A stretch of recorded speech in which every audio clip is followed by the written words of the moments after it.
Hi ಎಲ್ಲರಿಗೂ ನಮಸ್ಕಾರ. Welcome to Preethi YouTube channel. ಮೊದಲಿಗೆ ಗಸಗಸೆ ಪಾಯಸ ಯಾವ ರೀತಿ ಮಾಡೋದು ಅಂತ ನೋಡ್ಕೊಬರೋಣ. ಮೊದಲಿಗೆ ಒಂದು 3-4 ಟೇಬಲ್ ಸ್ಪೂನಷ್ಟು ಅಕ್ಕಿ ತೊಗೊಂಡು ಹುರ್ಕೊಳ್ತಾ ಇದ್ದೀನಿ ಚೆನ್ನಾಗಿ, ಕಲರ್ ಚೇಂಜ್ ಆಗೋವರೆಗೂ. ಆನಂತರ ಒಂದು 4 ಬಾದಾಮಿ ಹಾಕೊಂಡು ಫ್ರೈ ಮಾಡ್ಕೊಳ್ತಿದ್ದೀನಿ. ಒಂದು ಸ್ವಲ್ಪ ಕೊಬ್ಬರಿ ಹಾಕ್ಕೊಂಡು ಹಂಗೆ ಫ್ರೈ ಮಾಡ್ಕೊಳ್ತಾ ಇದ್ದೀನಿ.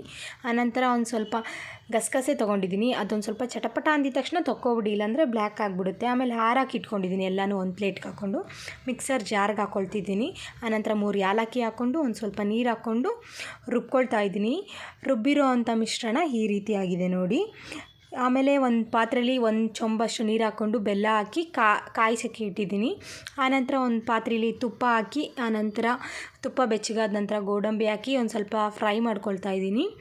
ಫ್ರೈ ಆಗಿದ ನಂತರ ಅದೊಂದು ಸೈಡಲ್ಲಿ ತಗೊಂಡು ಒಂದು ಸ್ವಲ್ಪ ದ್ರಾಕ್ಷಿ ಹಾಕ್ಕೊಂಡು ಫ್ರೈ ಮಾಡ್ಕೊಳ್ತಾ ಇದ್ದೀನಿ. ಆನಂತರ ರುಬ್ಬಿರೋ ಮಿಶ್ರಣನ ಒಂದು ಪಾತ್ರೆಗೆ ಹಾಕ್ಕೊಂಡು ಒಂದು ಸ್ವಲ್ಪ ಹಾಲು ಹಾಕ್ಕೊಂಡು ಕಲಿಸ್ಕೊಂಡು ಹುಯ್ತಾ ಇದ್ದೀನಿ. ಹಂಗೆ ಹಾಕ್ಬಿಟ್ರೆ ಬಿಸಿ ಬಿಸಿಲಿ ಗಂಟು ಆಗಿಬಿಡುತ್ತೆ, ಅದಕ್ಕೆ. ಆನಂತರ ದ್ರಾಕ್ಷಿ ಗೋಡಂಬಿನ ಹಾಕ್ಕೊಳ್ತಾ ಇದ್ದೀನಿ, ಫ್ರೈ ಮಾಡಿ ಇಟ್ಕೊಂಡಿರೋವಂಥದ್ದನ್ನ. ಆನಂತರ ಒಂದು 8 ನಿಮಿಷ ಕುದ್ದಾದ್ಮೇಲೆ ಹಾಲು ಕಾಯಿಸಿ ಆರಿಸಿರೋ ಅಂಥದ್ದನ್ನ ಹಾಕ್ಕೊಳ್ತಾ ಇದ್ದೀನಿ. ಅದು ನಿಮ್ಗೆ ಬೇಕು ಅಂದರೆ ಒಂದು 5 ನಿಮಿಷ ಬಿಸಿ ಮಾಡಿಕೊಂಡ್ರೆ ಸಾಕು. ಆನಂತರ ನೋಡಿ, ಗಸಗಸೆ ಪಾಯಸ ರೆಡಿ. ಮೇಲೊಂಚೂರು ಕೊಬ್ಬರಿ ತುರಿದು ಉದುರಿಸ್ಕೊಂಡ್ರೆ ಸಾಕು. ನನ್ನ ವಿಡಿಯೋ ನಿಮ್ಗೆ ಇಷ್ಟ ಆದರೆ ಲೈಕ್ ಮಾಡಿ, ಶೇರ್ ಮಾಡಿ, ಹಾಗೆ ಸಬ್ಸ್ಕ್ರೈಬ್ ಆಗಿ, ಹಂಗೆ ಬೆಲ್ ಬಟನ್ ಕ್ಲಿಕ್